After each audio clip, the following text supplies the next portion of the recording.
From the Schaefer Center on the campus of Southwestern Assemblies of God University in Waxahachie, Texas. This is Southwestern Sports Live, being brought to you in high definition all along the Southwestern Sports Network.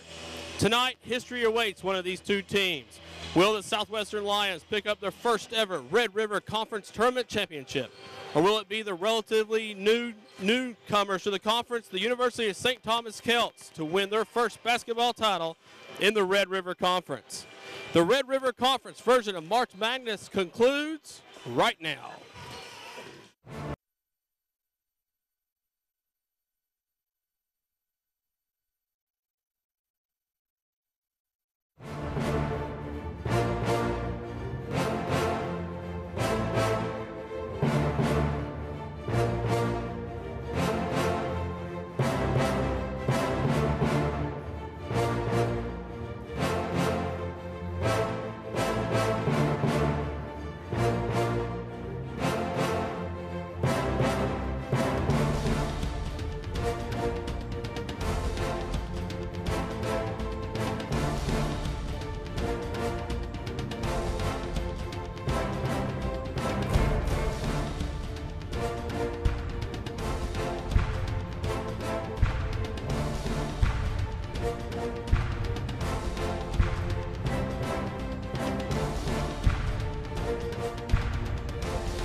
And welcome courtside, everyone. I'm Clay Scarborough in for Rob Price. This is Tim Roberts. The number 1 Southwestern Lions and the number 3 St. Thomas Celts play for the Red River Conference Tournament in just a few minutes. But first, let's hear from head coach Donnie Bostwick of the Southwestern Lions. He's standing by with Tyler Marie.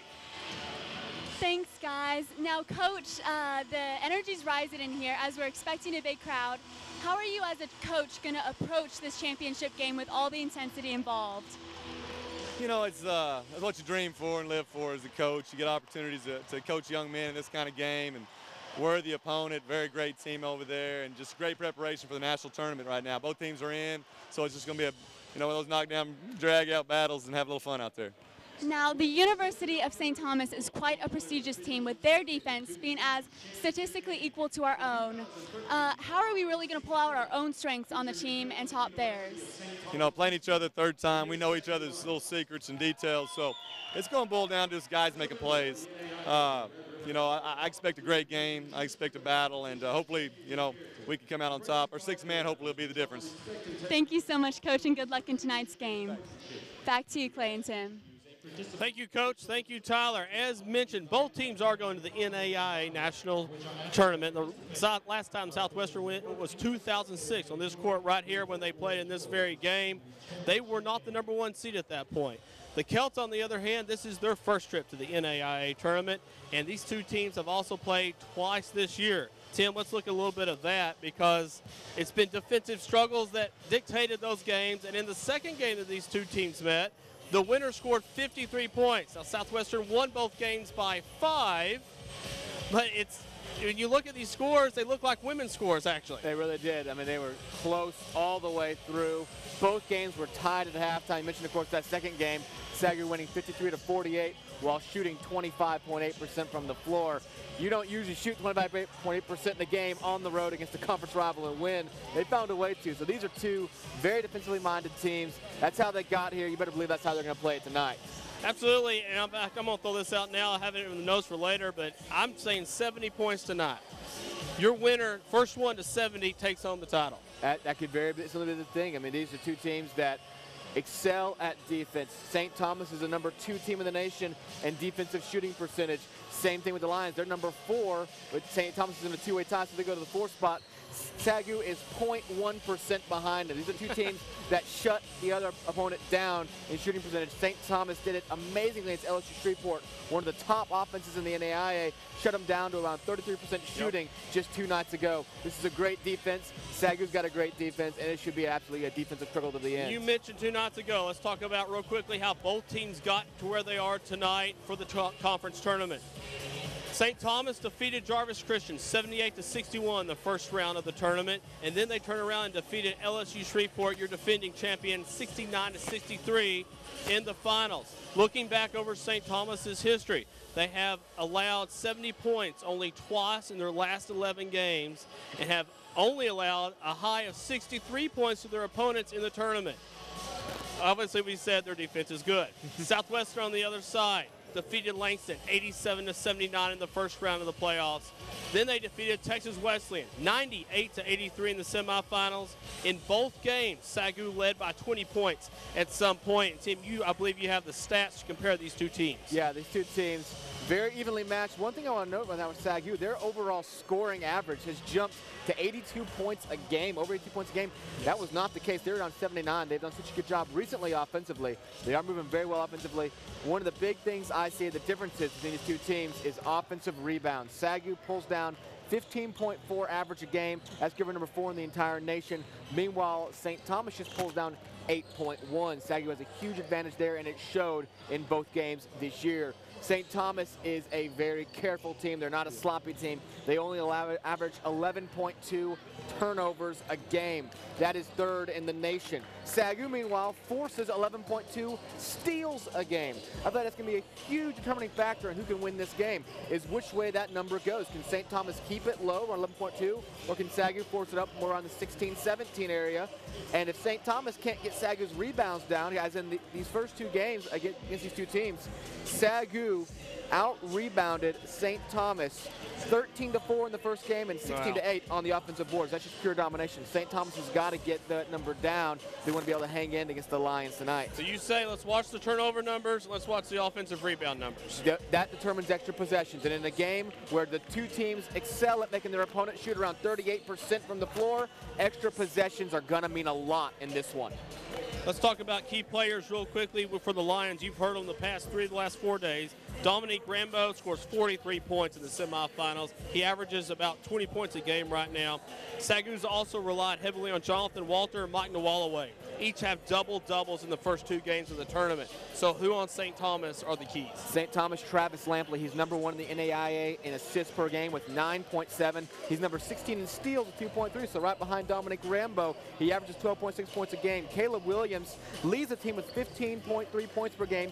He's number 10 in the NAIA in three-point shooting. He averages 45% from the floor for three-point shooting. That could be a huge factor in turning the game, catching momentum. Lastly, Brian Kazi leads the team with 7.4 rebounds a game. We mentioned that St. Thomas has got to do a better job rebounding tonight if they want to be able to cut into that margin for the Lions and find a way to beat them here on the Schaefer Center. Okay, the Lions basically turned to Rambo on Saturday night, and he ran with it.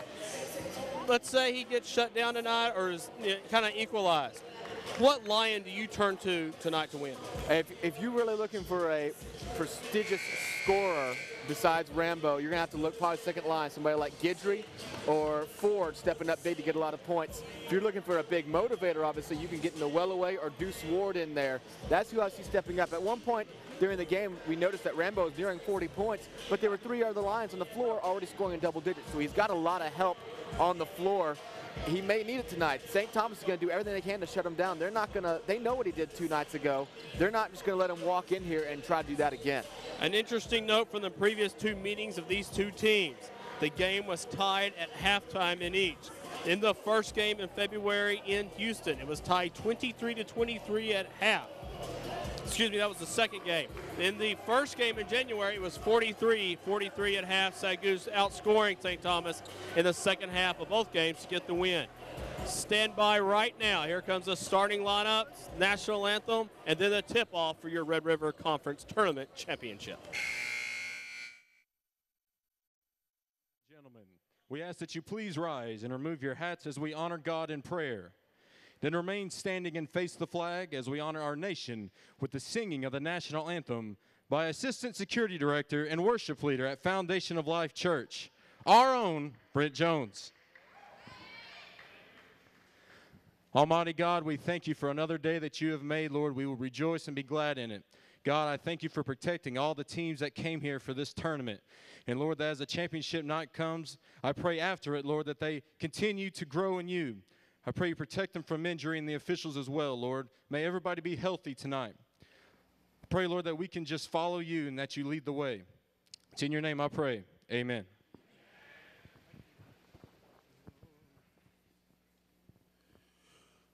Oh, say, can you see by the dawn's early light what so proudly we held at the twilight's last gleaming, whose bright stripes and bright stars through the perilous fight o'er the ramparts we watched were so gallantly streaming, and the rocket's red glare, the bombs bursting in air, gave proof through the night that our flag was still there.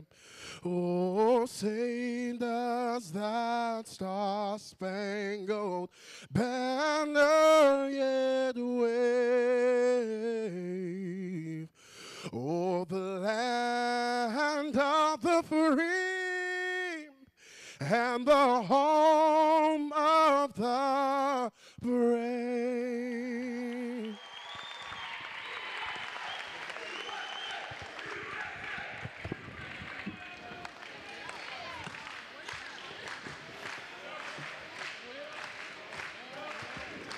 And now, ladies and gentlemen, the starting lineups for the Celts of University of St. Thomas.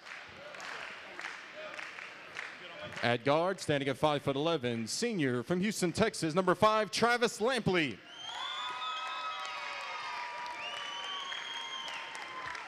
At guard, standing at 6'3", junior from Fort Bend, Texas, number 13, Derek Dudley.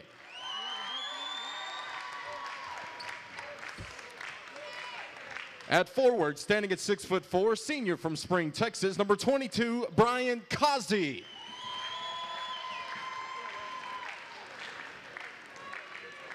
At forward, standing at 6'5", senior from Houston, Texas, number 33, Caleb Williams. And at forward, standing at 6'6", senior from Fort Bend, Texas, number 44, Henrik Jean. Head coach is Todd Smith. Assistant coach is Thomas Henderson.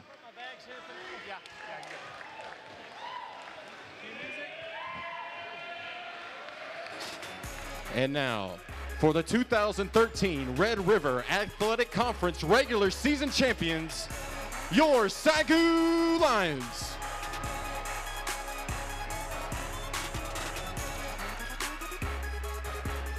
At guard, standing at 6 foot, junior from Hondo, Texas, number 2, Caleb Gentry.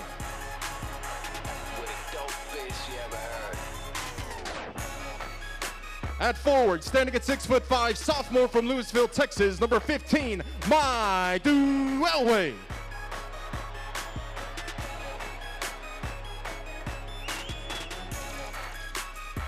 At guard, standing at 5'10", junior from Dallas, Texas, number 20, Dominique Grambo.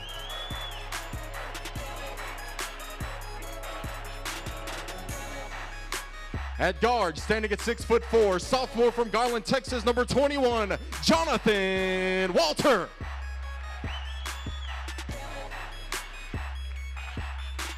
And at forward, standing at 6'5", senior from Waco, Texas, number 33, Deuce Ward.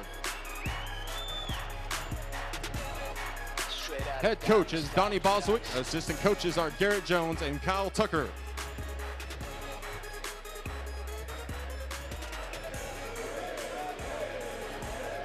The officials for your regular season Red River Conference champions meet at the middle of the court. Not since 2006 has the regular season conference champion won the tournament title. Tim, that could happen now. It could happen right now. This Lions team has plowed through the first 2 rounds with more efficiency than I think any of us expected. It's really been one of the most dominant tournaments we've seen in recent memory.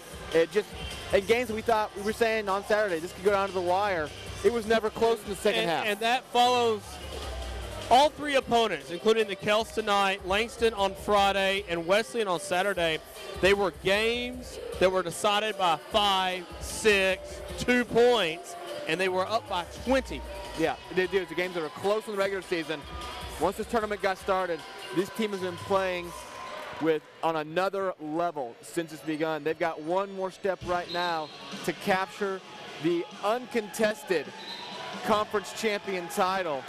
As they walk to midcourt, the crowd gets loud. You can hear the jungle welcoming the number 6 team in the nation to the court. No Wallaway will jump against Jean. And the Red River Conference Tournament Championship is underway in the Schaefer Center in Waxahachie, Texas. Dominique Rambo, who scored 43 points the other night, takes the first shot, misses. And with the first offensive rebound of the evening, the Kelts come up court. And the jungle begins the defensive chants early. Tim, it's important to keep them in the game. You really want to. We see how easy it is on Friday night, how quickly Langston launched out. It got the crowd out of it a little bit. The team had to work to get back into it. Gentry with the rebound for the Lions. Rambo to the corner for Walter for 3. No good. Here come the Kelts. To the corner. The shot. No good. Not safe. But Walter, now the Kelts take the ball back and score the first 2 points of the game. Caleb Williams. And the Kelts strike first. Lions misfire on their first 2 trips down the court. The Lions trailed both teams in the tournament early. We'll come back to that in the second. A rebound by Williams. They trailed Langston 7-0 out of the gate. Trailed Texas Wesleyan 8-4 in the first half. But once Southwestern had the lead, they've only lost the lead twice in the tournament. Jumper by the Kelts, no good. Rebound Southwestern, Gentry underneath.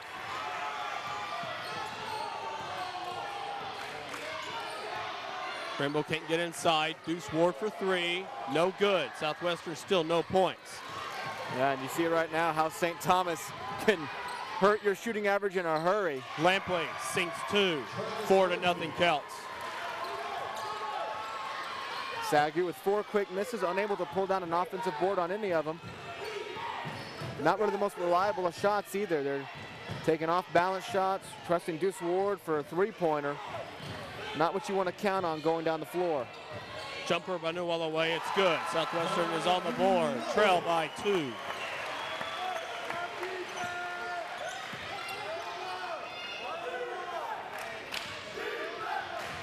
Kelts turnover free so far. That's the way they like to play. The Lions want to change that though. And if they do, they have a good chance of swaying the way this game will go. No foul call. Now it's late. It's a travel. Walter trying to draw the charge, but trying to step over Walter.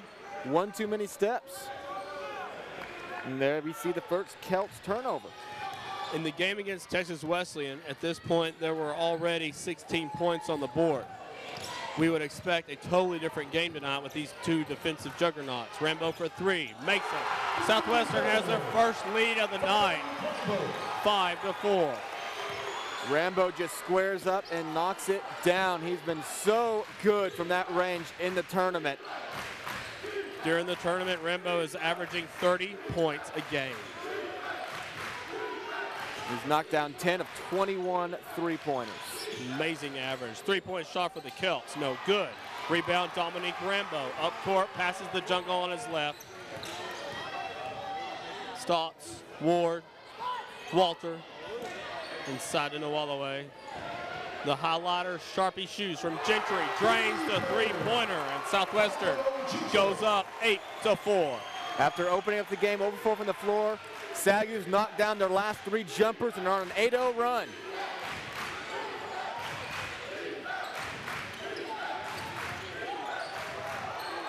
almost stolen away by Walter. To the corner, out. Southwestern ball.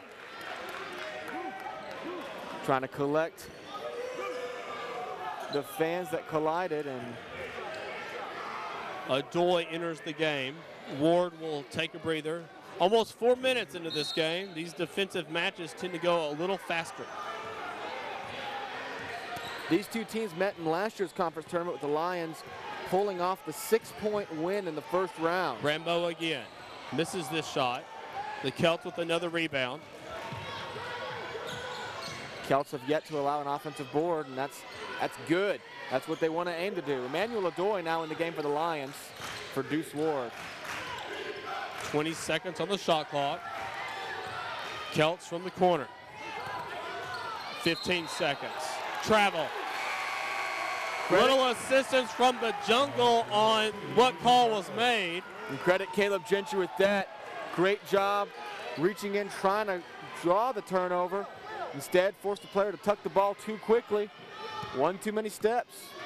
15:30 remain first half. Southwestern up 8-4. They trailed 4-0 out of the gate.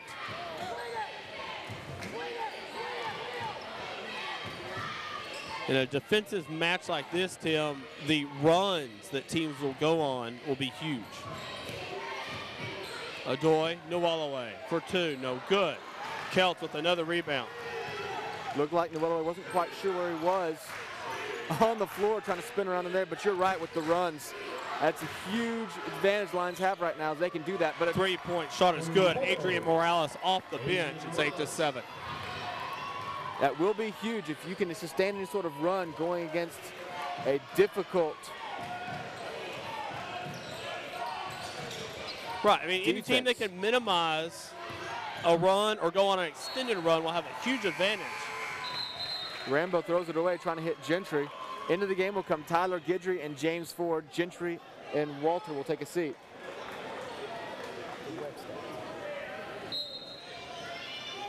Here come the Celts, 8-7. They led 4-0. Coming up on 14:30 remaining in the first half.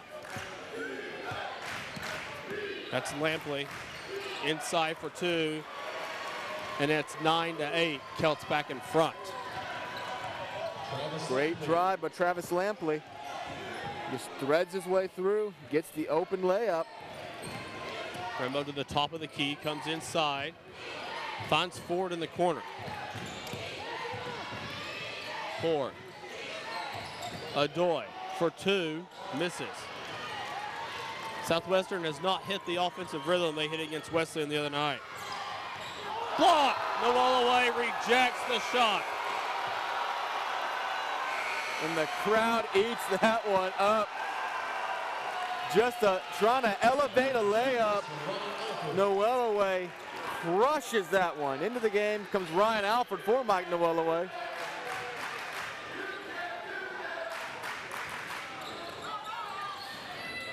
Inbounding is Lauer. Gets it off. Under 14 minutes now. Early interesting stats, 7 rebounds for the Celts, only 3 for the Lions. None of those offensive, so the Celts doing their job right when it comes to limiting that huge advantage for the Lions. Maintain possession, and the three-pointer is made by Williams. Brian Casse on the assist. And it's 12-8. Both teams respond with 8-0 runs. And that's going to be a backcourt violation. Rambo trying to drive inside. Thought he had James Ford up top. And Coach Boswick will call a 30-second timeout, trying to regain composure of his team.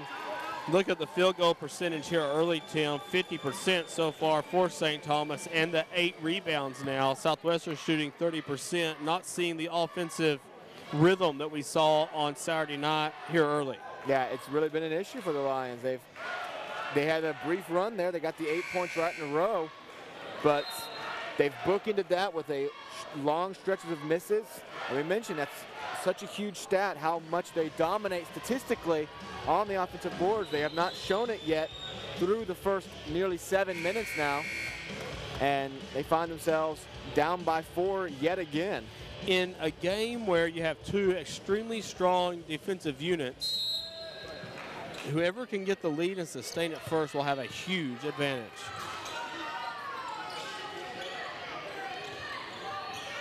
Williams goes for the shot and makes it. Southwestern trails by 6 after about 7 minutes of play in the first half. Caleb Williams now has 7 points on the game. He averages right around 15.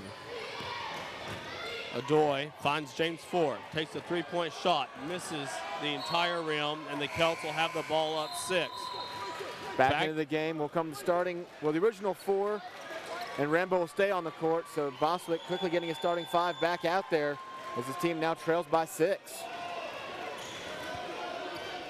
12:50 remain first half. And Lampy tosses the ball to Morales. Morales comes inside. Ball is tipped. Southwestern has their 3rd turnover of the evening. Rambo comes inside, stops. Walter for 3. It's good. 14-11. Southwestern trails by 3. St. Thomas is doing a good job of denying the access routes to Rambo. Morales matches the shot from the Lions. 17-11 Celts. And we're seeing both these teams just kind of give up those drives and settle for 3-pointers. Rambo stops coming inside, puts up the shot, makes it. 13-7. Each team appears to get a little more offensive rhythm now, about 8 minutes into the game. The game has definitely picked up the tempo as the shots are now falling. 15 seconds on the shot clock, and our first foul of the game will come against Deuce Ward of the Lions.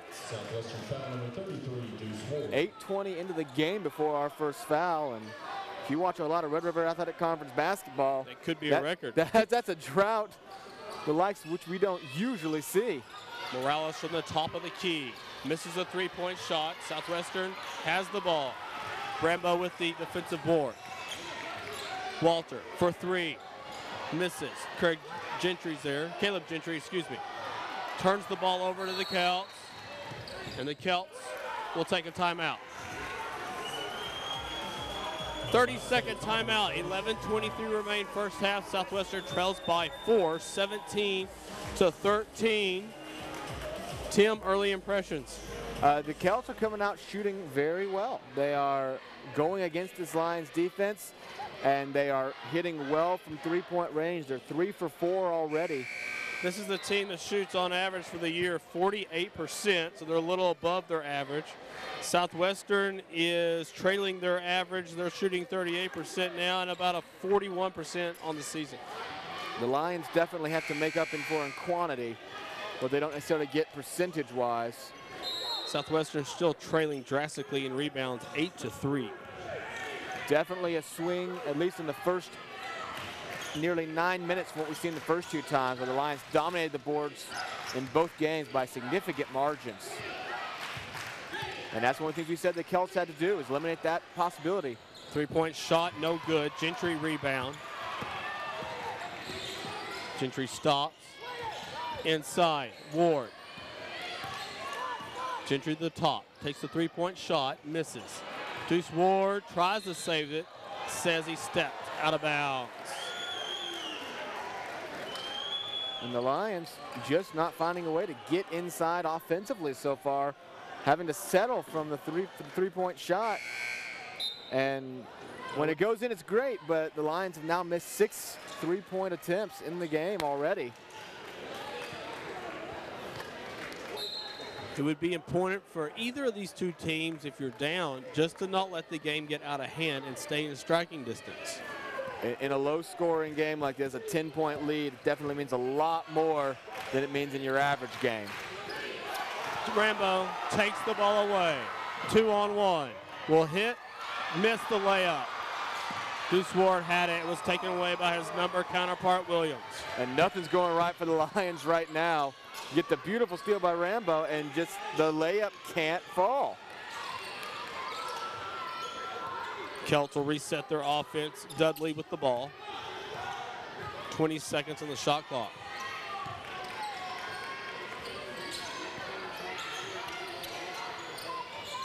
Ten seconds. Gentry almost has a dangerous turnover by the Celts. Craig Gentry able to force a turnover. That's the 5th turnover of the night for the Celts. Lions sitting at 3. And over the last few minutes, we've seen both teams miss some big opportunities. The Lions could definitely be closer or even in the lead. And for the Celts, with the Lions misfiring on offense, they're missing some big opportunities to try to stretch this lead to something substantial. Walter for 2, can't hit it. Deuce Ward lets the ball go out. Southwestern will maintain possession. Still only 1 foul on the half between the two teams combined. So foul trouble definitely not an issue in this one. Southwestern with 17 seconds on the shot clock. Walter for 2, draws the foul. The second of the evening. The and-one shot is coming up. Great rotation by Walter. Didn't appear like he was ever going to be able to get a clean shot at the basket, but he's found a way to just get it off the glass, draws the foul. And Tim, I don't think you realize the brilliance of what you just said. Both teams are struggling to find a clean shot. They really are. Both teams are shutting down the paths inside and having to rely on the three-point basket. And again, you can't rely on that in a game like this. Someone's going to have to find a way to start threading inside and scoring some points in the paint. St. Thomas goes for it, and it goes off the feet of Mick Anley. And so we mentioned in pregame the two things the teams need to change. Well, the Lions definitely upping what the Celts usually give turnover-wise, but the Celts are negating the Lions' offensive rebounds. That's why you see a game that's as tight as it is. Both teams attacking each other's strengths and succeeding so far. The wall away for 2. Ward with the rebound, loses the ball. Taken away by Lampley. Southwestern shooting below 30% and trail by 2. Well, they beat St. Thomas once this year, shooting less than 30%, but I don't think you want to try it again. No good. The shooting percentage dropping for both teams. Rambo inside the paint for 2. Off the glass, no good. And the rebound, McAnley. Turnover to the Celts. Yeah, for the Lions, though, the offensive boards just aren't coming. They're getting their hands on them. The Celts just doing a great job of popping the ball loose. Lions do get the ball back on the turnover, though. Will inbound underneath the basket. Neither team striking on the offensive rebounds. Both teams sitting at 1. In a game that the Lions have already missed 13 shots. And the Celts, 7 of their own. Offensive rebounds could really be helpful when you're both looking at some bad shooting percentages potentially. And Southwestern's taken 4 more shots than the Celts, just not falling. Walter for 2, misses that. Ball's loose, Celts have the ball, taken away. Walter needs some help, finds Deuce Ward. For 3 is Goodry, no good. Rebound Adoy, there's an offensive board. Walter for 3, he's by himself, no good. And a whistle. And a foul on Adoy. And the Lions, oh no, a foul coming in against Henoch Jean. That was against Adoy at first. But the Lions missing some huge opportunities. Finally getting the offensive boards, missing some wide open threes. 8:32 left first half. Goodry to the corner for 4. Ward comes in, stops, turnover Southwestern. They were hoping that Dudley had touched the basketball before it went out. Down 2, 17-15. Each one of these games previously played this season between these two teams were tied at half. Lampley to the corner for 3. It's good. The three-point shot by Dudley. And up by 5 go the Celts, 20-15.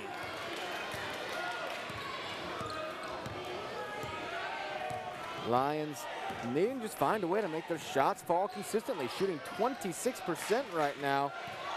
that just can't hold up in a championship game. Ford looks inside. 15 seconds on the shot clock. Adoy to Gidry for three. It falls. 18-20. The Celts are in front. The Lions have knocked down 4 3-pointers, only 3 of the 2-point variety, but they have already tried 12 from 3-point range. Keep in mind how hard it is to get inside. The Celts having their own trouble. Another block by Southwestern. Adoy goes up strong, denies Lampley. Walter for three. It's good. Southwestern is back in front, 21-20 with 7:06 left in the half. A timeout called by the St. Thomas Celts. That is a full timeout, so let's go over to the stands where Jessica Price is standing by. Jessica, over to you. Hey guys, I'm here with Simeon Burke, one of our very own devoted fans. You're sitting in the craziest section right now. Why do you think energy is so important for the game? Well, I think it's important because the guys, they're team players. They enjoy the confidence boost from the sixth man, and they really like to see the home support out on the floor. All right, I know that you've been practicing for Southwestern Live the past month or so. Tell us, what is that about? What's that for? Well, I can't tell you too much, but it is for our campus day. It's coming up in March, and it's full of wacky surprises, a lot of fun, so make sure you come and check it out. Campus day is coming up in 2 weeks, March 21st through 22nd. Make sure you're there. Go Lions. Back to you. Thank you very much. Southwestern back up 21-20. Tim, they hit another three-pointer. They have more three-point. Southwestern has more three-pointers than they have shots within the arc right now. Yeah, and it for St. Thomas, when it rains, it pours. Either the Lions are missing everything or they're knocking it all down. They've went on an 8-point run just like that. Then they struggled for about 5 or 6 straight minutes, and then they knocked down back-to-back threes. 7 minutes remain, 21-20.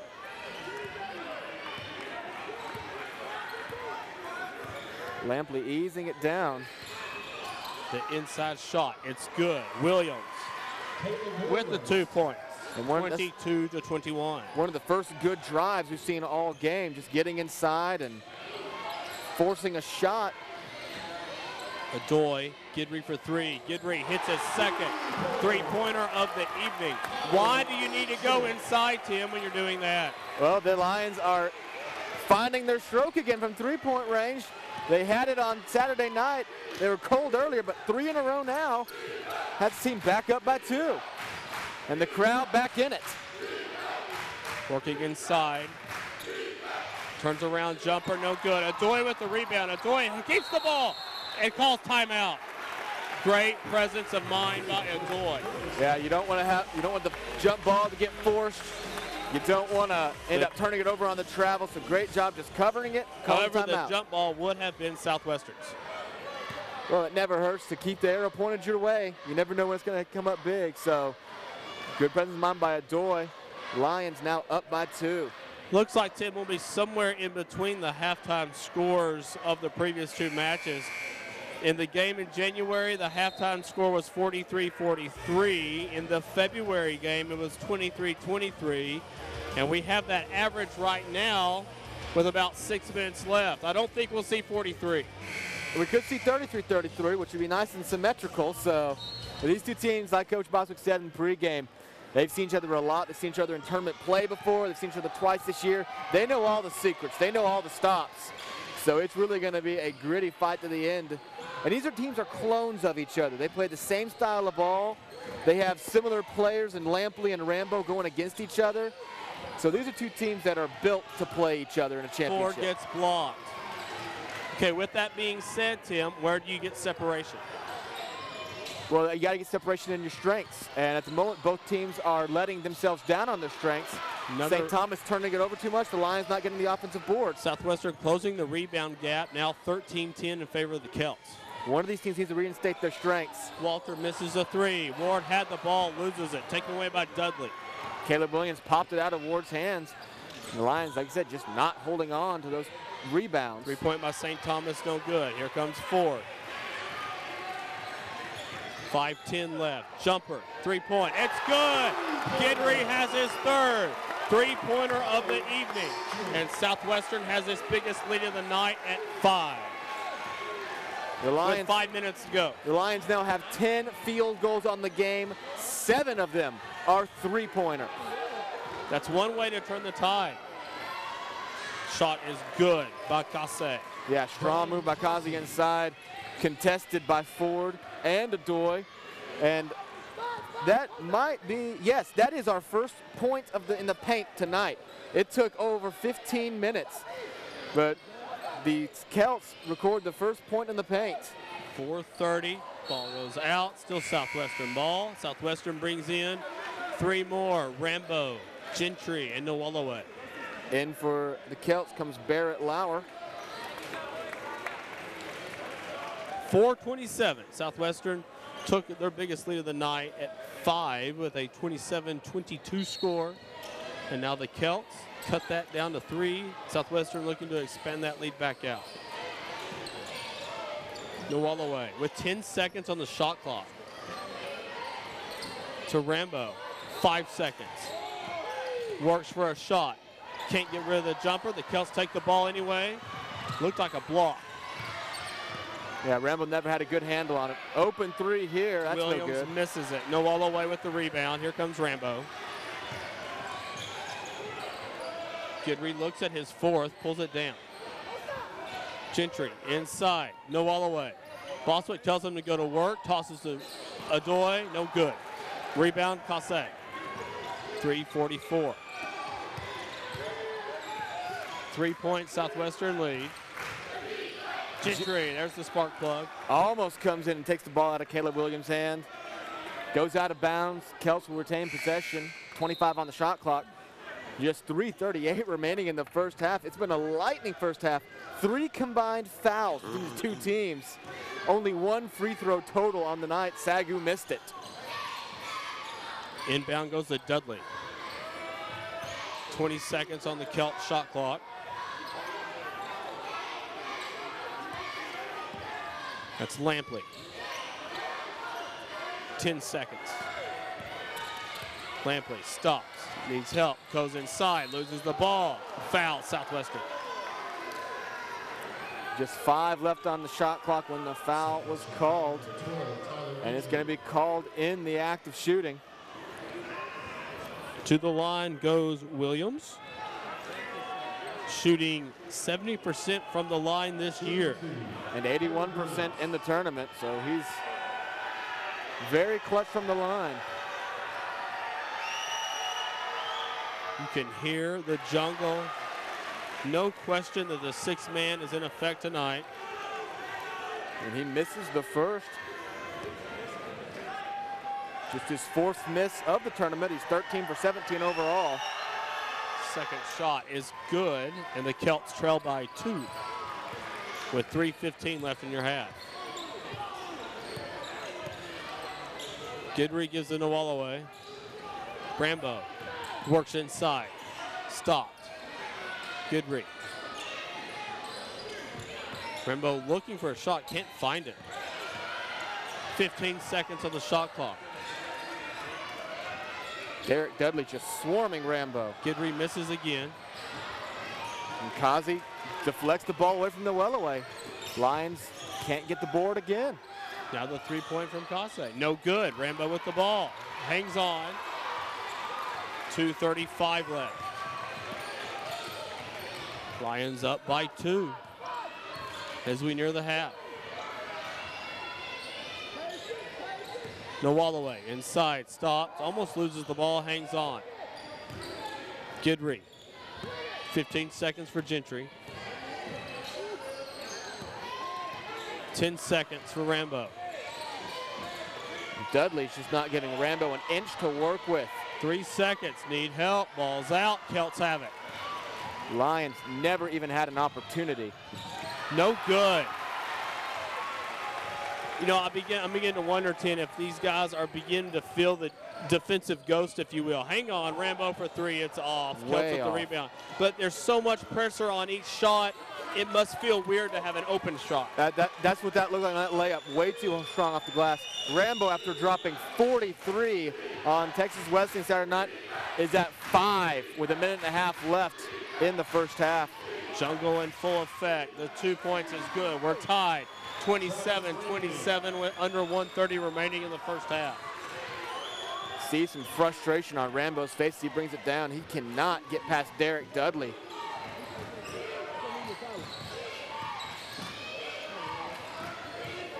Inside is Gidry, baseline. Out to Nwalaway. Nwalaway, the two-point jumper. Another rebound for the Celts, 105.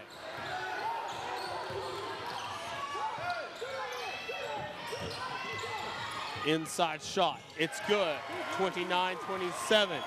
Tim, I'm beginning to think both teams look a little gassed at this point. We're only in the first half. The teams are not getting back on defense nearly as fast. They're bringing the ball up slower.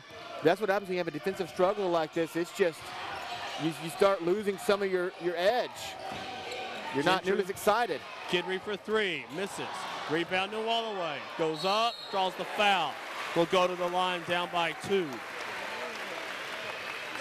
Finally, a good offensive board from the Lions. Good job on Nwalaway, just turning, going up, drawing the foul. He'll go to the line for 2, trying to tie this up. Shot clock will be off for St. Thomas after this. SAGU 0 for 1 from the Lions so far tonight. First shot by Nwalaway is good. Southwestern entering 3 right now. That's Ward, Ford, and Walter. Adoy appears poised to enter after the shot.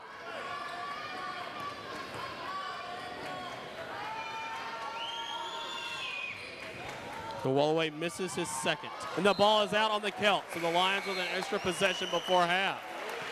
Very helpful situation right there. You have the chance to take that lead going into halftime. You don't risk the Celts extending it.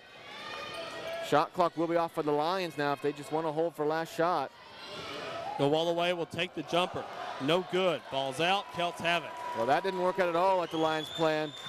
Off-balance shot from Walter. Wasn't even close. The Lions trail by 1. And the Celts look poised to take a lead into the locker room. Neither team has led at half in their previous 2 meetings this year. The Lions have won the last 4 meetings between these 2 teams.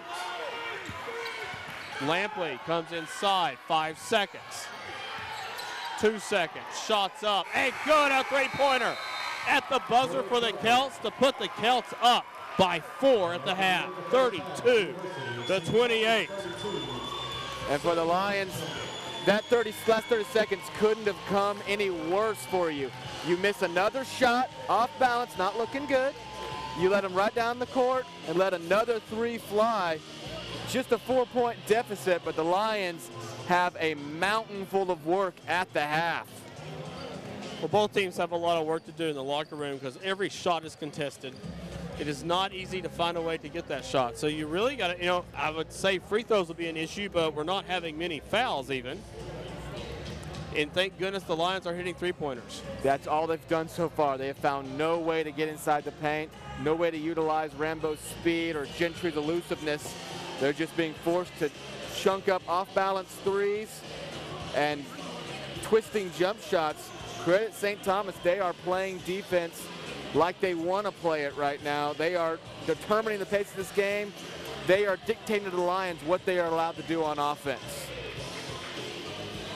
Standing by for Tyler Marie is ready now with the assistant coach of the Lions. Let's hear from them courtside. Thanks, guys. Now, Coach, this is a long-anticipated basketball game between 2 giants of basketball. Did anything surprise you in the first half? No, I mean, this time of the year, this is our 3rd time to play them, so they know everything that we're doing. We know everything that they're doing. It just comes down to making shots and getting to all the loose balls. Now, both teams really know each other's strengths and are attacking well and hard. What do we need to do to really take a lead tonight? Yeah, we need to just make sure we get back on defense and contest shots. Their penetration is hurting us. They got a nice point guard. He's tough to stop, but we got to figure out a way to keep him in front and then close out on the shooters. Thank you so much, Coach, and good luck in the rest of the game. Thank you. Back to you, Clay and Tim.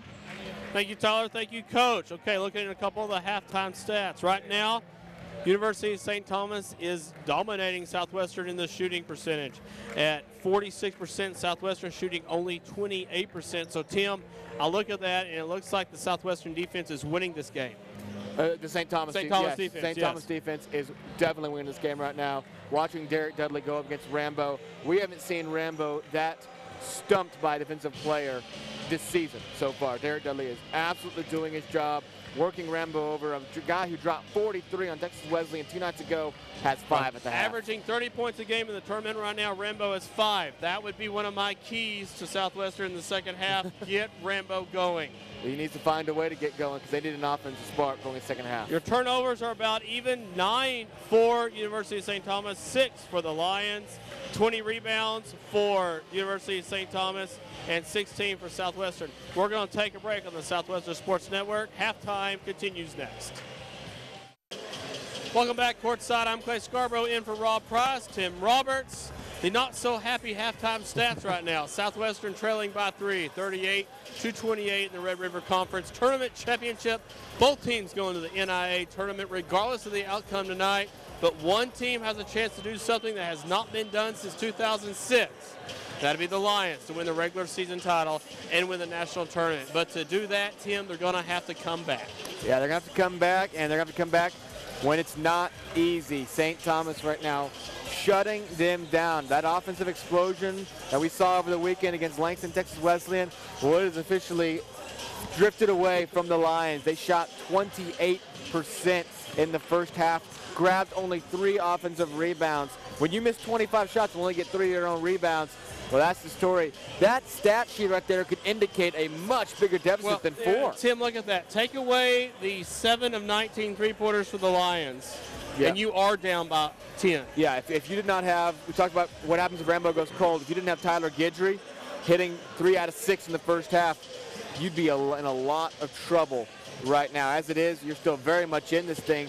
You've got to find a way to get inside. We mentioned the 3 big stats at the beginning of the game: offensive rebounds, turnovers, and turnovers on both sides essentially. Lions doing a decent job, only get turned over 6 times, forced 9 for St. Thomas. But the flip side is St. Thomas has eliminated the SAGU offensive rebounding threat. It's gone. The Lions have been unable to consistently get their own boards, and when they're shooting 28%, missing 25 shots in the first half, their only way to get back, the only way to get points right now is to get those boards, find a way to get inside the paint. And Tim, it seems to me that 29%, 28% SAGU is shooting is because there is a Celt on them at every turn. The Celts are manning up, and they are playing ferociously, shutting the Lions down, shutting Dominic Rambo down. I was looking at Derek Dudley. He's got perhaps the most sneaky first half stat sheet I've ever seen. Only has 6 points. He only has 3 rebounds. He has 3 turnovers. You say that's not a very good half. Every time he is manned up against Rambo, Rambo has had nowhere to go, has not had an inch to move, has not been able to get around him, has not been able to get a good pass off. The Lions are unable to get good jump shots inside. Even when they do get a ball back, and they had a couple times where they got some second chances, just unable to deliver on them. Like I said, if it was not for those 2 barrages of 8 points in a few minutes, and then the back-to-back threes, this team has done very, very little in the first half. They got half of their points in a combined span of probably about 2 minutes in this first half. All right. Scoring leaders right now, Caleb Williams for the Celts has 10, and 3 players with 6. That would be Travis Lampley, Derek Dudley, and Adrian Morales. For the Lions, the scoring leader is Tyler Guidry with 9. He's hit 3 3-pointers, 8 points for Jonathan Walter, and Rambo sits with 5. He's averaging 30 points a game right now in the conference tournament, but not as much in this game so far. So, Tim, let's take another quick timeout. When we come back, we'll talk about the halftime message that we would deliver if we were the coaches. Back after this on the Southwestern Sports Network. The second half of the Red River Conference Tournament is 2 minutes and 10 seconds away. Southwestern trails by 4 at this point, 38-32. So, Tim, the Celts are up by 4. If you are head coach Todd Smith, your message is what in the locker room? My message is that you've done your job. You've exposed some of the weaknesses on SAGU's offense. You're playing your style of basketball. You're dropping your opponent's shooting percentage well below where they like to shoot. Very much. You're doing your job. You just got to take care of the ball. You only average 11.2 turnovers a game. You've had 9. If you were able to take advantage of a few more of those possessions that you dribbled out of bounds, threw away, you could have a 10-point lead easily going into the half. Take care care of the ball and just keep it up on defense. That's what I would tell my team if I was Todd Smith. What do you think Bostwick's saying? Right, Bostwick in the Southwestern locker room, I don't think it's actually too much of a different message. Southwestern has done a lot of things right. You've only allowed 32 points to St. Thomas. You're not playing bad defense. I think it's on offense. You've got to create some uncontested shots. Right now, every shot Southwestern taking is there's a Celt somewhere on them or they're feeling the presence of someone around them. Create some open shots. Someone has to get hot, whether it be Rambo, Gidry, Gentry. Someone needs to go ahead and step up. You have the opportunity now to make some history since 2006, being that first team to win both the regular season title and the tournament title. If someone doesn't step up, actually here pretty soon, it may not happen that way. Yeah, you need a player to step up because St. Thomas is doing such a good job manning you up as a team. You need somebody that they need to start paying attention to. When Rambo's hot, all 5 guys on the floor have to pay attention to him. That leaves open men. That leaves other opportunities, gives them a lot of assist opportunities. Someone needs to get hot so that St. Thomas has to account for someone on the floor, and they can't just be comfortable guarding their one guy. Southwestern outscored St. Thomas in each of the first 2 meetings by 5 in the second half. If my one college math class worked correctly for me, Southwestern will win the game by 1 if that happens now. Well, they'll need to find a way to turn it around. SAGU has had the luxury of relaxing for the most part of the second half in the first 2 rounds of this tournament as they led by good margins early in the second half. They have not played a defense like this in the tournament. I mean, obviously this defense has been good enough to get here. They took out one of the best offenses in LSU Shreveport, handled Jarvis without a problem. And right now the Lions, who seem to have an offensive revival, have faded completely. Here's the second half, 20 minutes away from a champion. And Southwestern may have to overcome more than 4 points. In and out, no good. So Dominic Rambo with the rebound. So the Celts miss an opportunity to take a larger lead than 4. Southwestern cannot connect on their first 2 shots, but Rambo will take a 3 from near the jungle. Misses. 3 Gentry challenges there. Yeah, 0 for 3, and the Celts still miss. Both teams out of the gate in the second half are 0 for 5. Rambo inside. Deuce Ward hits on the 2-point jumper. The assist to Rambo, and Southwestern trails by 2. That's important. I'd much rather be trailing by 2 at this point than, let's say, 6 or 7, which could have happened. Yeah, those early misses. Finally, a good look inside. Deuce Ward goes up strong. Don't count him out in the second half as becoming a huge presence as the Lions try to work an inside game. And there at the half, we failed to mention it during the halftime. Southwestern has hit more 3-pointers than they have shots inside the arc, so Deuce Ward really could be huge. The shot is up. And good by Dudley for the Celts. 4-point game.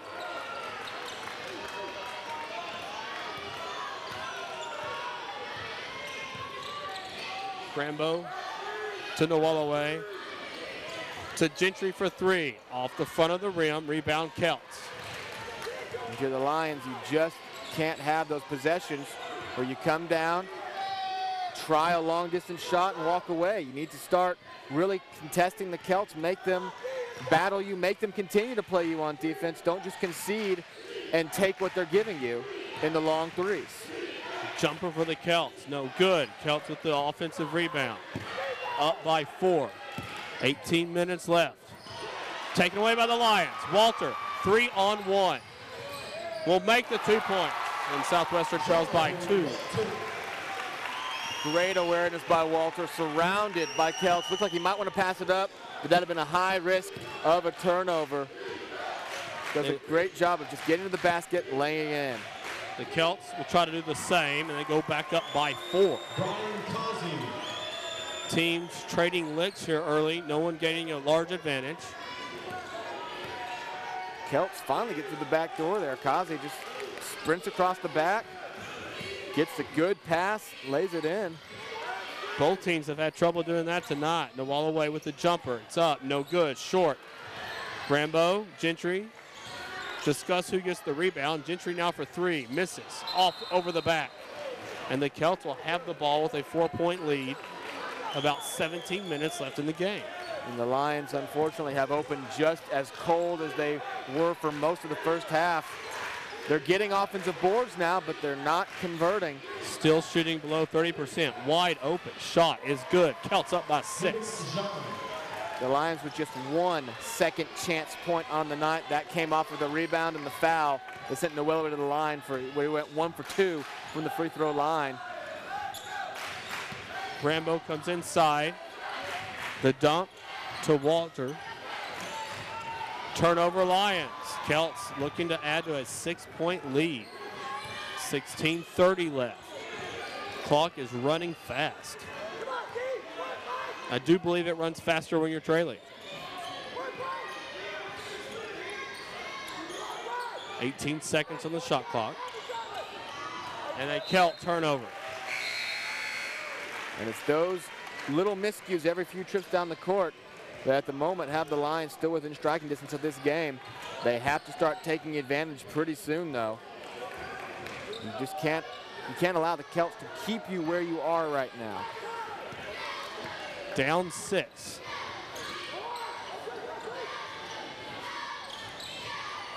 Walter comes inside. Adoy, the jumper for 2 is drained. Assist to Walter. Lions trail by 4. We're under 16 minutes remaining. Emmanuel Adoy has stepped up in some big moments during the season. We'll keep our eye on him as the Lions look for any sort of spark. The Celts finding some luck inside but missed the shot. Do get the offensive rebound. Baseline. That is John. Up by 6 now, the Celts. Great job by Kazi getting down the baseline again, drawing the Lions defense in, which left John wide open just in front of the basket. Celts definitely having more success inside than the Lions right now. Walter. Adoy. Tipped. Celts ball. 15 minutes remain in the ball game. Rambo and Lampley squaring off.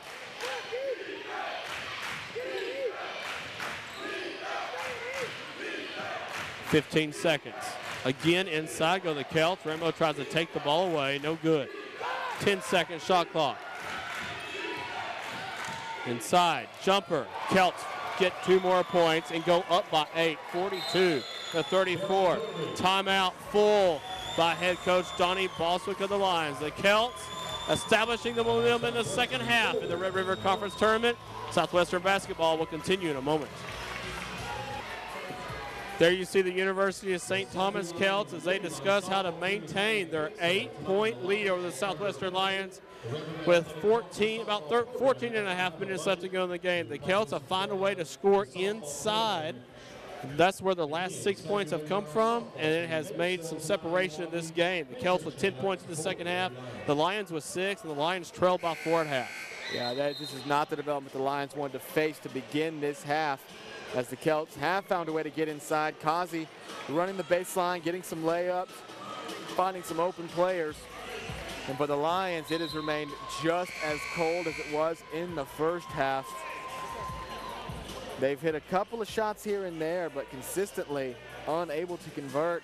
They've picked up 3 offensive rebounds, but still have not added another second chance point. So they have not converted on any of those offensive rebounds. Dominique Rambo up court, and someone needs to get hot fast.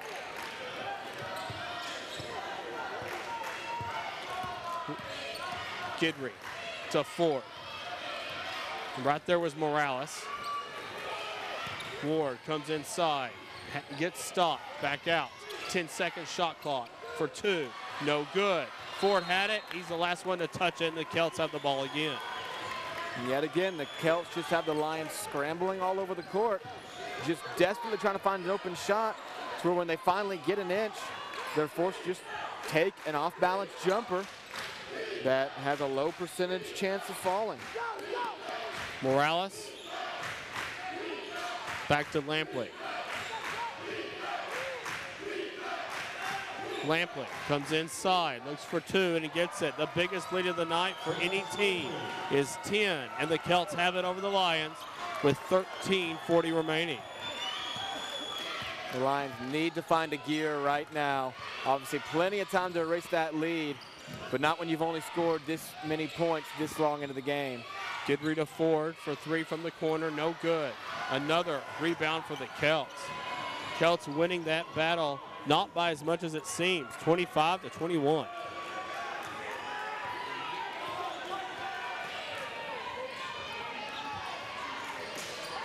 Seconds on the shot clock. Morales will take the three-point jumper. It's knocked away. Rambo 2-on-2. Stops. Draws the foul. And we'll go to the line. And we make it 7 minutes to the second half before the first foul is called on either team. So two teams playing very strong defense, but no fouls at all, essentially. Rambo to the line. And if you're the Lions, you can't leave points on the line at the moment. He's 60% free throw shooter during the season. Rambo makes his first. Gentry, Noalloway, and Walter enter the game for the Lions.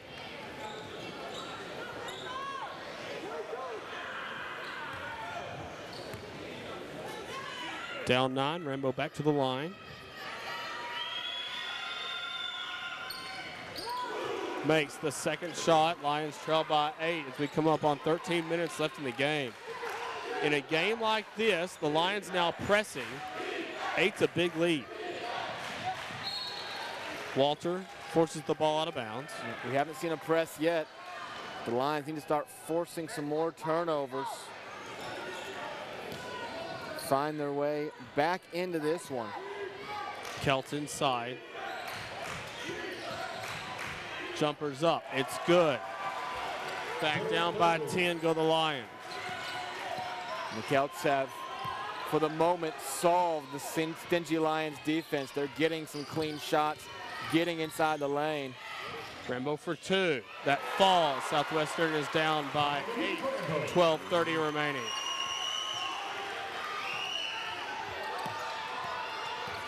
Southwestern trying to create some extra possessions. For 2. The foul on Southwestern up off the court is Noalloway. And the first Southwestern foul of the half. On the line, Travis Lampley. Lampley goes to the line shooting 71% on the season. So far on the night, the Celts are 1 for 2 from the free throw line. And the Jungle enters the game.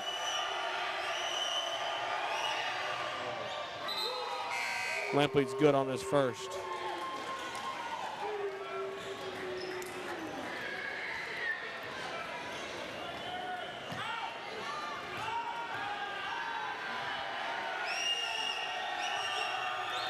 Lampley looking for the 10-point lead, makes it.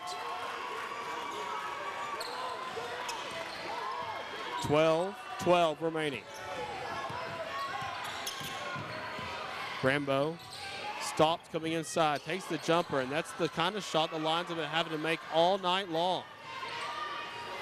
Walter looks at a 3, pulls it down, now takes the 2-point jumper and drains it. Lions down by 8, 48-30. Gentry pressing. Southwestern trying to create some turnovers. Yeah, bringing a new speed on defense now. Now forced to just sit back, though. 20 on the shot clock. Morales from the corner to Lampley. Back to Morales for 3. It's good. And the Celts go up by 11, the biggest lead of the night. And it's safe to say the Lions are in trouble, folks. Nothing is working for them, and the Celts have solved their defense. They need to find a spark. Walter inside. Celts almost going to take away. 15 seconds on the shot clock. Rambo draws the foul. Second foul of the night, this half on the Celts. Only our 3rd overall in the half. So free throws and fouls just not a factor yet, and the Lions need something they can hang their head on to get back in the game. And they need to find a way through this Celts defense. Rambo for 3, puts it up, misses. Rebound Lions, there's Walter. Walter, 3-on-1. Draws the foul. Lampley goes inside, raises his hand. Third foul on St. Thomas. And the Lions are getting some more offensive rebounds now. Still not hitting the shots. They're right at 30%. Houston still at 52%. Southwestern averages an opponent shooting percentage of 37. Rambo for 3. This one is good from just outside of the jungle. And Southwestern trails by 8. And it's going to take some more like that to get this team fired back up, back in it. St. Thomas so good at avoiding the turnover with this aggressive full court press. Morales for 3 again. Morales misses. Lion ball. Here comes Gentry. Rambo stops. Sets the offense.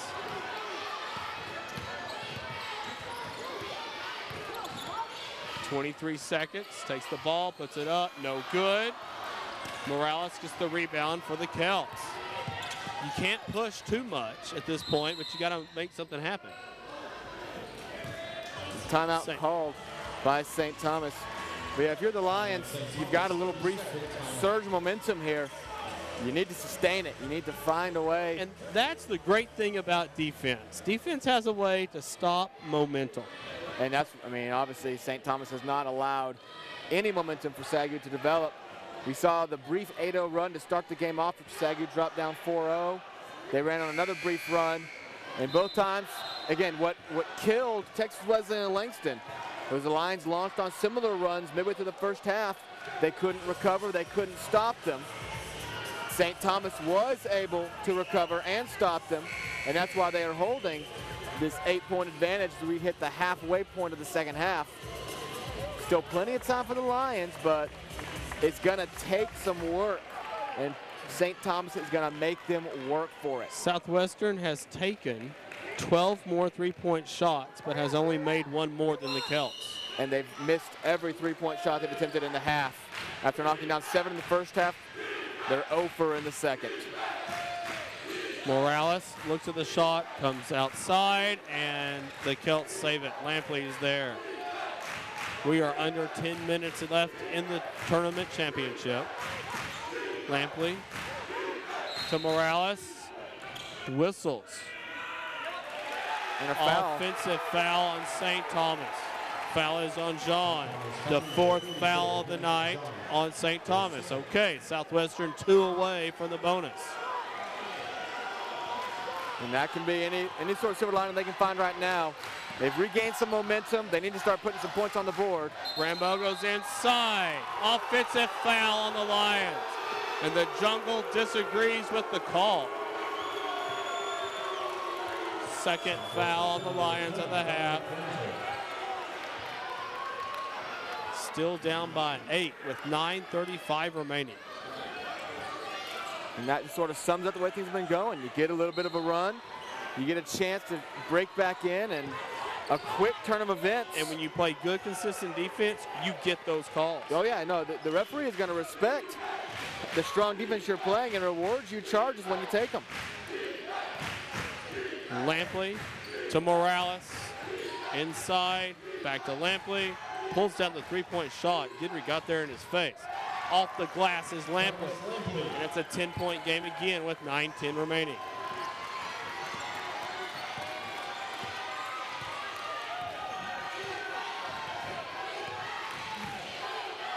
Rambo inside. Gentry for 3. He's off. Way off. Out. Southwestern ball. Now you're down 10. You need a few more of that kind of turnover to happen. You really do. You need a lot of things to happen right now. The least of which is, or the most of which actually, is to hit your shots. Lions just have taken 11 more shots in the Celts, but have made 5 less. Rambo on the outside to Walter for 3. In and out. Well, that sums up the night so far. Lampley working on Gentry. 8:30 left in the game.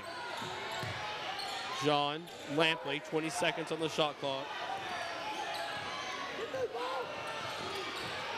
Baseline, Jean for 2, and it's good. A 12-point lead now for the Celts. And Southwestern will take a timeout. Down 12 with 8:17 remaining in the Red River Conference Tournament Championship. Both teams will go to the national tournament, and we'll take a 60-second timeout. Southwestern basketball continues in a moment. There's the Southwestern Lions looking to find a way to break into the 12-point Celt lead with not much time remaining. 8 minutes and 17 seconds. Tim, against a defense that the Celts have mounted tonight, that's no small task. Yeah, obviously a 12-point margin with 8 minutes left. Still plenty of time to get back in it. But in a game that has taken you 32 minutes to score 43 points, that's not much time left. You've got to make a move right now if you want this conference championship. I think that's why Coach Boswick did something, not only for a momentum change, but you see something that's not usually done until 5 or 6 minutes left in the game. He started the press early. Because he needs to. He knows that this is... In a sense, it reminds me of a baseball game where you're playing for one run in the 5th or 6th inning because you know you have to have it for later. You need the extra possessions now. Time is the enemy of the Lions. Adoy for 3. Off the rim, no good. The Celts with another rebound, winning that battle, 28-24, and Southwestern draws another foul.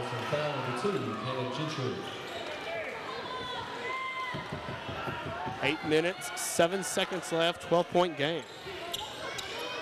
Morales to Lampley.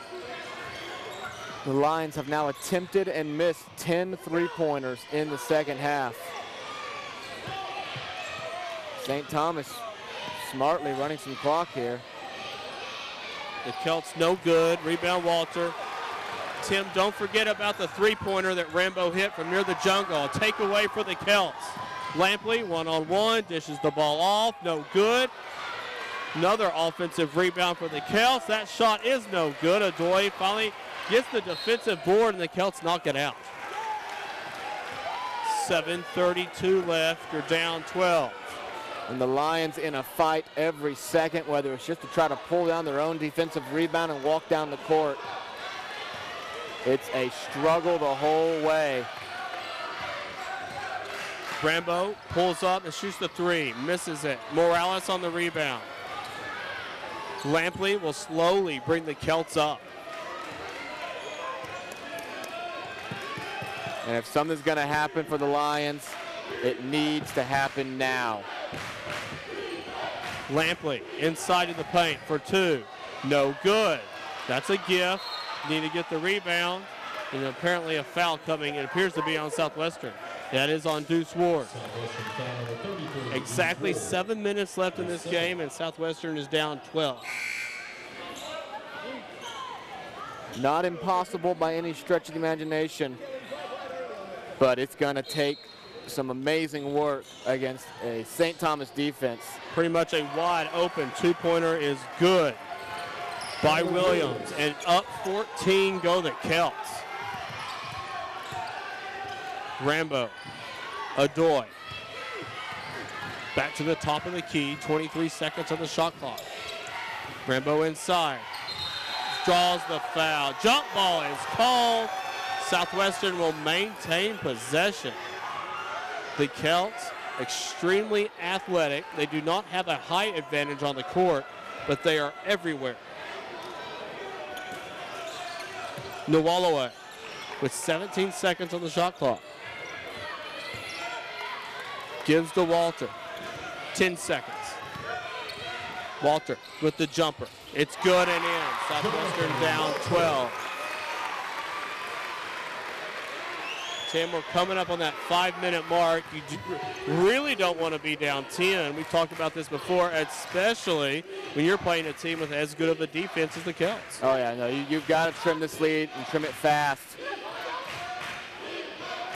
Celts milking possessions here. Yeah. And they're so efficient, and they found ways to score. They keep on passing until they spread you open, and they finally find a way inside. Rambo. 9 seconds. Rambo almost with the steal. Ball's out. Celts have it. 3 seconds. The three-pointer, no good. Morales tips it, and the Celts still have it with 5:43 left and a full shot clock. Lampley, excuse me. That's Dudley. Inside for 2, no good. Lions, no! Celts with another offensive rebound. And a full shot clock. And each one of those is a massive blow to the Lions' chance. Turnover, though. Turnover. And the Lions need to capitalize right now. The Celts were able to drain 1.5 minutes off the clock in that possession. The fans cheering on the Lions, needing to get hot and fast. From the corner, Gentry for 3, no good. Lion ball, Agoy keeps the Lions with possession. Rambo pulls up. The three-pointer is way off to the right and goes out of bounds. Morales encourages the St. Thomas fans to get louder. And with 5 minutes left, the Celts have a large reason to be happy. They do, because they are in complete control of this game, and they are not showing any signs of relinquishing it. Timeout, St. Thomas with 4:56 remaining. It'll be a full timeout. Tim, we have someone in the stands. Well, yeah, we do. Right now, down in the stands, Jessica Price is standing by. Jessica, take it away. Hey guys, I'm here with Miss Goody. She wears many hats on campus here, including being a dorm pastor's wife and even being a theater professor here. Can you tell us a little bit about the upcoming play coming up? We're doing Steel Magnolias April 4th through the 8th, and it's an all-girl cast starring your very own Miss Jessica Price, and it's a show you definitely don't want to miss. And I heard that one of your favorite hats that you wear on campus is being the honorary SAGU basketball team's mom. How does it feel to see your babies out here on the court? I'm beyond proud. I mean, I'm so proud of them. They're doing an amazing job. I love coming to their games, cheering them on. This season has been great, and I know they're going to pull it together, and we're going to take home the W. All right, let's go Lions. Back to you guys. Thank you very much. The Lions down by 12, 57-45 with just under 5 minutes remaining in this game. Tim, who do you turn to now to get hot? I mean, at this point, there's no one who's been able to stand up yet, so you got to ride Rambo. You got to hope that somehow Rambo can pull out of this tough game he's been having. And you're right. Gentry's been missing. Walter's been missing. No one is getting consistent. You got to ride what you can to get there. Some way or another, some extra possessions will have to be created, and you're going to have to get hot from the outside. And you are 8 from 32 from three-point land today. You've taken 17 more three-point shots than your opponent, and you've made 2 more shots. Lampley will take the ball up court as the clock runs.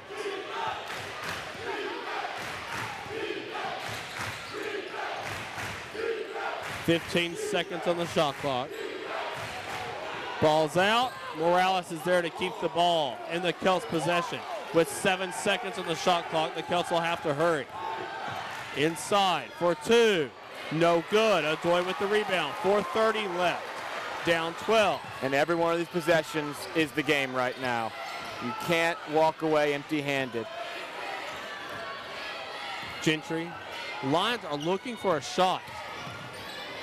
From the corner is Walter. He drains the three-point shot. You're down 9 with 4:10 left.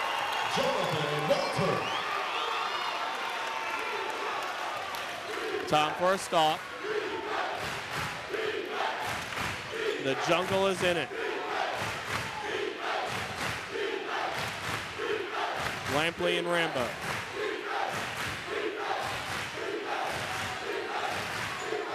.17 seconds on the shot clock. Lampley inside, stops, drains more time. Baseline, goes up for 2, tip, no good. Lions had the ball, and the Celts lose it. 3:35. Tim, it took about 40 more seconds to get the ball back. Yeah, and the Celts did their job. That was one of the more valuable possessions you ever see where you don't walk away with points. If they could have pulled up that rebound, that would have been nearly a backbreaker for the Lions. Rambo inside for 2, no good. Celts rebound. 3:30 left. And Rambo is off. It appears that there is still a Saturday night hangover from what he did against Texas Wesleyan. Unable to find anything, and the Lions are in desperation mode. 3 10. Morales looks at a 3 and stops. Inside go the Celts for 2. No good. Lion ball. Another opportunity to score. 3 minutes remaining. Rambo stops. Gentry can't take the 3. Nualaway can't either. There's Celts everywhere. Inside Walter. Finds Nualaway. Gets the ball back out. The 3-point shot from the corner is no good. Gentry misses. Celts have another rebound. Gentry trying to cause some interference.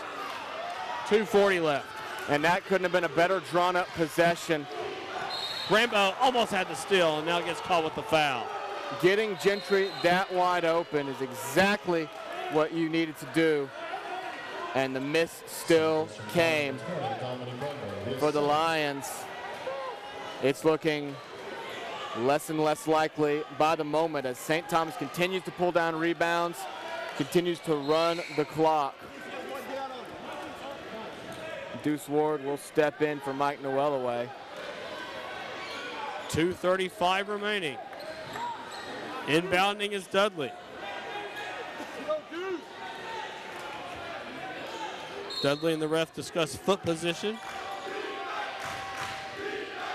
And Lampley and Rambo will square off. Lampley takes as much time as he can to go around the court.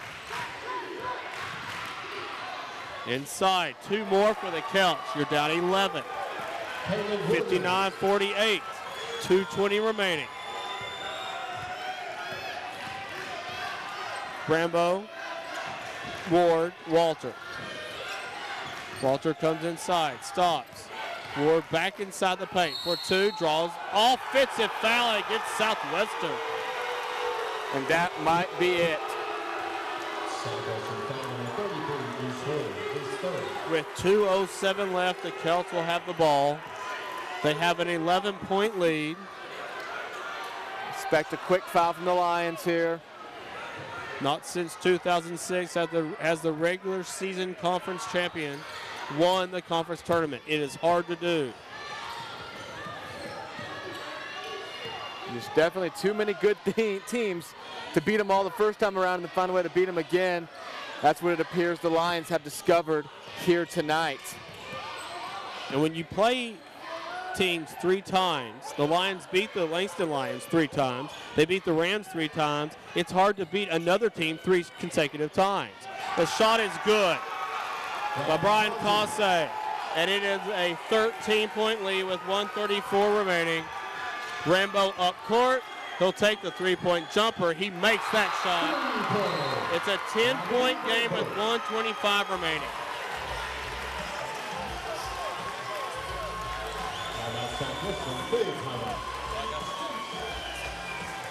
So Tim, do you just go ahead and start the foul machine at this point? I mean, you do. You're down by 10. You've fought yourself back into a spot that you can at least contend possibly. You inbound, you go for the quick steal, you draw the foul, send them to the line, hope they still have to shoot 1-and-1s, hope they miss, hope you get some quick makes. It would be a comeback for the record books right now as they're down by 10 with under a minute and a half remaining. But the Lions won't give up now. Both teams will advance to the NAIA National Tournament. Southwestern will advance by punching their ticket by being the regular season conference champion, the first ever in school history. And University of St. Thomas appears poised to win their first ever conference tournament championship since joining the Red River Conference. Just a reminder, on March 6th, the official NAIA tournament brackets will be announced. That'll be happening around 7 o'clock. You can actually watch that live. Go to NAIA.org for more information on that. March 13th and 14th, first round play will commence for the national tournament. That's where your Lions will be. And obviously you'll find out on the 6th when they're playing. Here come the fouls. Walter is charged with the 7th SAGU foul, so in the bonus go the Celts. And Tim, I think it shows too how competitive this conference is. Southwestern, although they won 17 in a row, although they were the #1 team, although they were the #6 team in the nation, they won many of their games by 10 points or less. And it just shows, yes, there's some separation, but when you play each other this often, sometimes you're just not going to win the ball game. Yeah, I mean, it's a long season, and obviously the Lions have won this matchup twice this year, so they know they can. No good. That goes the Lions' way. Get down and get a quick three. Rambo up court. Loses the ball. The Celts have it. Morales is fouled. And that might just be the final note. The Lions do get the luck of the missed shot, but unable to convert. They turn it over. Morales from the line is a good three-point shooter, but he's better from here. 88% from the free throw line. Makes his first, and it's an 11-point game. And so the Lions will, it appears, to lose their final game here at home in the conference tournament on the season. A season which produced many memorable moments. A season that produced the first trip to the NAIA tournament since 2006. Rambo loses the ball. The Celts will get possession again and will likely go back to the line. But in the end, it'll be a season that they are unable to capture the conference tournament championship. They're still going to the national tournament. They're still going to be highly ranked, especially after two convincing wins in this tournament. And don't get you wrong, this is not necessarily an omen of things to come. We talk about 2006 a lot. 2006 was the year that number 2 Texas Wesleyan lost to number 7 SAGU in the conference tournament the first round and went on to win the national tournament. So this is not necessarily the death nail of the season. A disappointing end nonetheless. One the Lions would rather rewrite, but a season that will have its own story to tell no matter what. Walter misses the three. The Lions will have the ball with 59 seconds left, down 14 points.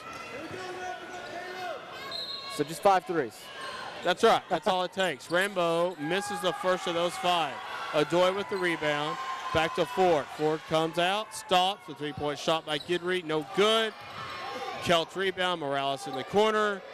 Gets fouled either by a SAGU Lion or a fan standing near the court. Actually, a timeout is called. Oh, no, it will be a timeout. Yes, but from University of St. Thomas. Well, Tim, you mentioned the season. Although your season ends here in Waxahachie for the moment, a 17-game win streak and your first ever conference title, regular season title. Yeah, and I think, again, it's very important to mention. We mentioned it in the very first game this weekend. The Lions have always come in this tournament with this being their only way in. You know, it's hard to win a tournament knowing you're already in the national tournament. You see it happen a lot on every level. In the NCAA, you always see the teams upset their way through. So the Lions will be unable to win this one, but they will, like we said, still off to Kansas City. This is not the end of the season. It might feel like it is because they won't be back in Waxahachie. They won't be back in front of these fans. But the most important part of the season is still yet to come. And I want to go back SAGU. to this point. You had to beat Langston 3 times. You had to beat Wesleyan 3 times. You had to beat University of St. Thomas 3 times. And each one of these games, no one won a game by more than 10 points. Yeah. And it was one of those things where it was almost bound to happen.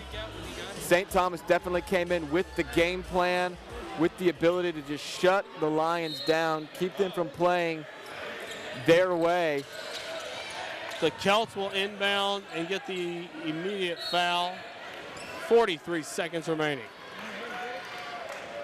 And Tim, when does play begin again in that NAIA national tournament? The first round play will begin on March 13th. That'll go for 2 days, March 13th and 14th. So the Lions will open up in one of those 2 games. That'll be streamed live by the NAIA. Go to their website for more information. It's a quick tournament too. The third day begins second round play, March 15th. Then the quarterfinals on March 16th. You get a day off for the semifinals on March 18th and the championship game on March 19th. The Lions obviously hoping to try to keep this magical season going Williams hits both. He has 16 points on the night. Rambo stops, gets to Walter for three, in and out again. Rambo rebound, takes a three-point fadeaway jumper, no good. And out goes the ball. The Celts have it with 28.7 seconds remaining in the season. And at that point, all that did was really make the SAGU shooting percentage look bad for the night. The Celts will run out the clock, and they will be your conference tournament champions. No team has swept the Red River Conference with both titles since 2006. 10 seconds left on the clock. The University of St. Thomas Celts will be your 2013 conference tournament champions. They share the court with your regular season conference champions, the SAGU Lions. Both teams are not done yet with this season. Two defensive giants, if you will, in the Red River Conference do battle tonight. The Saints, the storyline is they did not give the Lions a free shot, I think, all night long. There was not an uncontested shot taken, undoubtedly. St. Thomas came in, played the Lions the way they had to be played to beat them. Whoever plays the Lions in the first game of the tournament will be well worth their while to give the Celts head coach a call, find out how he did this. Well, they did it with a lot of quick players and a very disciplined defense. We'll take a break on the Southwestern Sports Network, and both teams pray in midcourt. Southwestern basketball postgame continues in a moment. As you see, both teams pray at midcourt following the crowning of the Red River Conference tournament champion, the University of St. Thomas Celts. The Lions, the regular season conference champion, will head to their locker room. We will hear from a Southwestern representative, I believe, shortly. So, Tim, we look at these stats, and it's just blatantly obvious. The Celts played an incredible defensive game. Southwestern shoots 28% from the field tonight, 46% for the Celts, and that's higher. 46% is very much higher than what the Lions usually allow. And the Celts were able to keep the Lions below what they usually shoot. Yeah, the Celts came in and played much better than I think we could have expected them to play. They knew how to play the Lions tonight. They suffered two close ones, a heartbreaker at home. Their only home loss of the year came against the Lions.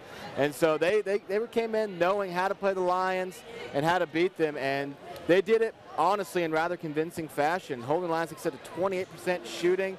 And they shot 47% themselves on the game. So excellent game by the Celts. They did it just enough offensively, and the Lions just could not find any sort of offensive momentum at any point during the game. And that is your difference, because when you look at the rest of this stat sheet, turnovers were basically equal.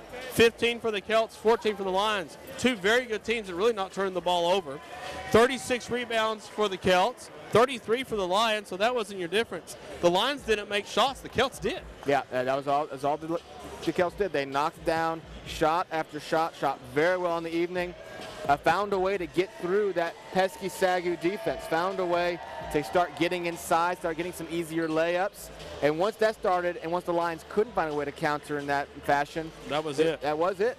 Pretty much, it's kind of similar to what the Lions did in games 1 and 2 of the tournament. They got a lead and ran away and hit. And that's what the Celts did tonight. The Lions, once they trailed by 5, they didn't get back in with that. Once they trailed by 8, they never got within that. Once they trailed by 10, it was lights out. Yeah, it really was. They played a great game, and it shows why they are where they are. They only lost 5 games all year. They fought their way to the top.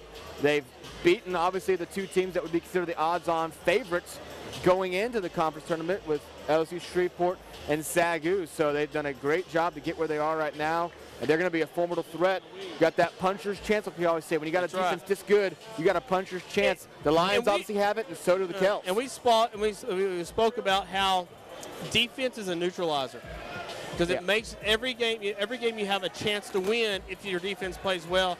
That's similar to what happened tonight. We are standing by right now courtside. Tyler Marie is standing by with the head coach of the Celts, Todd Smith. They're ready right now. Thanks, guys. Here I am with Coach Smith of the University of St. Thomas Celts. Now, Coach, congratulations on your very great win. What most concerned you about SAGU when you came in here? Well, I really was very concerned about our ability to score. They're one of the better defensive teams, not only in this region, but I think the nation. And so I was just hoping we could get off to a good start and get some buckets and just start to kind of relax a little bit. They defend very well, so I think that was the biggest concern. And your defense played incredibly today. What was key to your team's defense tonight? Well, you know, like SAGU, like you guys, we really pack it in, and we really make people shoot the ball. And in the last 2 games, Rambo shot the ball very well, and it's gotten us in trouble. Tonight he didn't shoot as well. I thought Derek did a nice job on him, and so we just really wanted them shooting contested threes and rebound the basketball. Unfortunately, tonight they didn't make a lot. Thank you so much, Coach, and congratulations. Appreciate it. Back to you, Clay and Tim. Congratulations, Coach Todd Smith, and thank you, Tyler. Let's run down your scoring leaders before we get into what happens next. 16 points for Caleb Williams. He is your Celt leader. 13 points for Adrian Morales. He hits a lot of three-pointers, 3 of 5 tonight. 12 points for Travis Lampley, and Derek Dudley also has 12. For the Lions, Jonathan Walters scores 15. Dominique Rambo comes away with only 15. Well below his 30 average that he's been averaging for the tournament, and it's just not enough. So the next game for the Lions and the Celts will be the NAIA National Tournament. Tim, that first round is when? That first round will begin March 13th. That's up in Kansas City. Those games will be live streamed on the NAIA website. Go to NAIA.org for more information on that. We'll find out on March 6th who the Lions are playing, or if you're tuning in from Houston, you'll find out who the Celts are playing on March 6th. So be sure and tune into the NAIA website for that, as more details will come out around 7 o'clock, I believe. So that's just a few days away. That's just 2 days away from right now when the brackets will be announced. And as we've already said, these are 2 teams that, this is obviously very greenhorn going into the national tournament, but if the Celts can hold any team to shoot like they did, and if the Lions can hold teams like we had seen them do, if they can operate like they did against Texas Wesleyan, these 2 teams, well, I'd say they could meet again. They could meet again second, third round. You never know how the bracket's going to shake out. So they could see each other again. I'm going to sound like a broken record, but defense does that. When you have a good defense, you give yourself an opportunity to win every game. Yeah. We're going to take a quick break on the Southwestern Sports Network. We're going to come back and wrap up this broadcast season right after this. Welcome back courtside. Clay Scarborough, Tim Roberts, and Tim, you want to take this the rest of the way? Well, we just want to thank all of you for watching this entire season of SAGU Sports Live, starting way back in September with football, our premiere of soccer, volleyball, coming in here for some amazing basketball action throughout the season. It was perfect until today. They had lost the game on SAGU Sports Live, but they dropped this one today. We thank you for joining in this amazing season we got to have.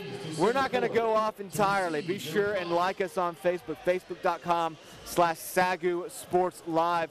We'll be giving you more updates on special events we'll be streaming, some new things we might be coming up with, as well as all the latest news and updates. We'll be guiding you through the Lions' trek in Kansas City. The season's not over. It might be a sour note right now. The season is far from over. The Lions still have a lot bigger fish to fry up in Kansas City. So for all of us here at SAGU Sports Live, our broadcast partner Rob Price up in Tennessee somewhere, Clay Scarborough dusting off the mothballs, coming out of retirement, Bianca Arlacone in her final broadcast season, Tyler Marie, a new face of the team, our student director BJ Robal and his entire amazing student crew that sacrifices a lot of hours, a lot of time to come out here and put together the best HD broadcast in the entire NAIA, uncontested across the board. We just want to thank all those people for contributing to make SAGU Sports Live into what it's become today. It's just an amazing team, and I am proud to work with it. Obviously, our producer, John Cookman, heading it all up from the top down. So we want to thank you all for watching and just joining us every once in a while here. We will be back with live sports video broadcasts sometime in September. Football is just around the corner. It might as well be, so don't go too far. Stay tuned to our Facebook page for all the latest updates. And again, just thank you for watching. We couldn't do it if there weren't people on the other end of those computers. So long, everyone. Honey, I'm on my way home, and that's 30.